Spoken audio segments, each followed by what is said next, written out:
Hello friends, welcome to this online series of lectures on operations research. In this lecture, we will solve an example based on Boole program. So a company manufactures two products, radios and transistors, which must be processed through assembly and finishing departments. Now two products are there, radio and transistors. Assembly has 90 hours available and finishing can handle up to 72 hours of work. So here two constraints are given, assembly and finishing. Manufacturing one radio can handle up to requires 6 hours in assembly and 3 hours in finishing. So this constraint is for the radio. Each transistor requires 3 hours in assembly and 6 hours in finishing. So this second constraint is for the transistor. If profit is 120 per radio and 90 per transistor, determine the best combination of radios and transistors to realize profit of rupees 2100. So here the company has a goal, specific goal of rupees 2100 of profit. Again, for the radio, you have a profit of 120 rupees, or you can say any unit you can take, and 90 per transistor. So let's formulate the problem. So here the goal is single. The company wants to realize the profit of 2100 rupees. Let's introduce two variables for the underachievement and overachievement, that is DU and DO. Right? This underachievement is for the profit goal and DO is the overachievement for the profit goal.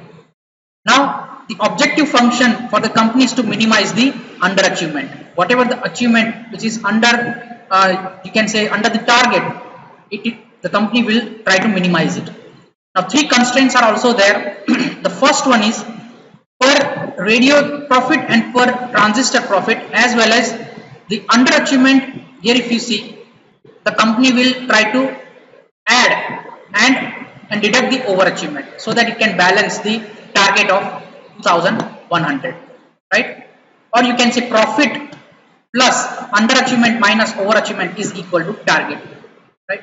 And these two constraints are already given for the assembly and finishing departments. So converting them into standard form, we can write minimize z is equal to 0x1 plus 0x2 plus 0x1 plus 0x2 plus du plus 0 do, right? And constraints, we also add this to underachievement and overachievement with the target. And we also introduce two slack variables here so that we can convert the inequalities into equalities, where all these variables are greater than equal to 0. So what is the purpose of formulating this into Boole programming? We can easily employ the simplex iteration, simplex method. Now we can convert this into a simplex table. Just put the values of x1, x2, s1, s2, du and do, the variables from the objective function at the top, that is Cj, right? All these constraints coefficients we will write here, 120, 90, 0, 0, 1, minus 1 and 2100. Right? In the same way, 6, 3, 1, 0 and rest of them are 0 and 90. Right? For the third constraint, 3, 6, 0, 1, 0 equal to 72. In B section, we will write the RHS. Right? So this is the same simplex method I have introduced in previous lectures. We will follow. Same method will be there so that we can achieve the optimal solution. So for maximum negative, here is minus 120. Since this is a problem of minimization, we will see the maximum negative in case of Cj minus Zj. So how do we calculate? First of all, let's calculate Zj. So Zj is nothing but 120 into 1 plus 6 into 0 plus 3 into 0, that is 120. 90 into 1 plus 3 into 0 plus 6 into 0, it is 90, and likewise, right? Here these slack variables, what are the basic variables which we have introduced, that is du here, right, and s1, s2 are the slack variables. So minus 120 is our key column, or you can see the pivot column here, right? So when we divide this pivot column, this b with this pivot column, what we will get? We will get the theta. Clear? So 2100 divide by 120, you will get 35 by 2. In the same way, 90 divided by 6 is equal to 15, and 72 divided by 3 is 24. So out of all these theta values, we will look into the least positive value for the key row, or you can say pivot row. So 15 is the least positive value. So this is our pivot row. And pivot row and pivot column, the intersection is the pivot element.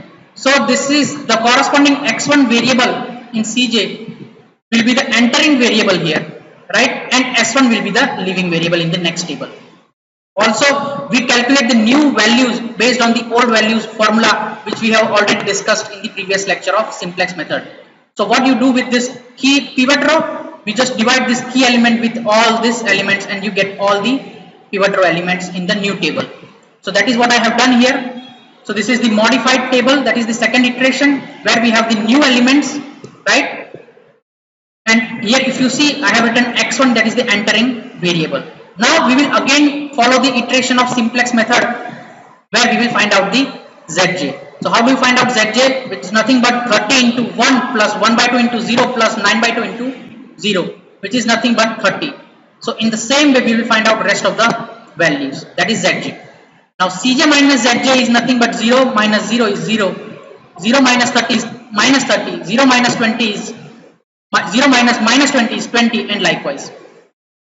So minimum, the maximum in the negative is minus 30. So this is our pivot column, right? So what we will do, we will divide this in the base and numerator will be this one, B. So 300, right, divide by 30 is 10, that is theta, right? 15 divided by 1 by 2 is 30, and 27 divided by 9 by 2 is equal to 6.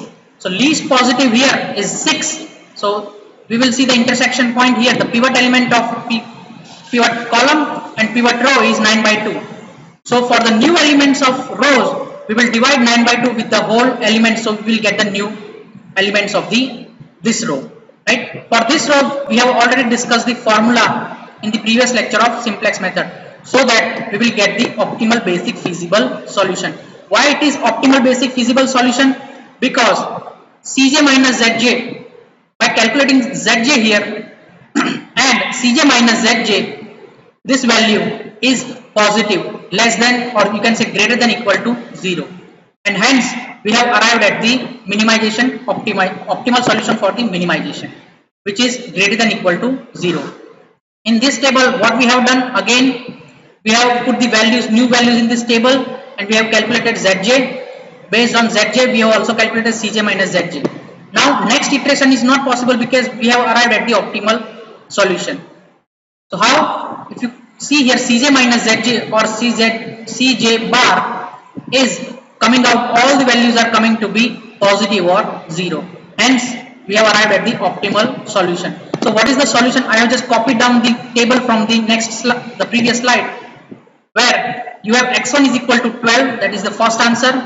Second variable x2 is equal to 6, and du underutilization or you can say underachievement variable, that is du, is equal to 120. So what do you mean by this du equal to 120? That the target profit of is underachieved by 120 rupees. So just deduce that difference, and the difference will be 2100 minus 120, which is the profit actually earned, which is 1980 by manufacturing 12 radios, which is x1, the number of units of radios, and number of transistors, which is coming out to be 6. And with the help of this x1 and x2, two variable decision variables, the company can realize the profit of rupees 1980, right? So in this way, with a single goal programming where the target value of 2100 was given, we can easily solve the problem of goal programming. In next lecture, we are going to look into a problem of integer programming. Till then, thank you.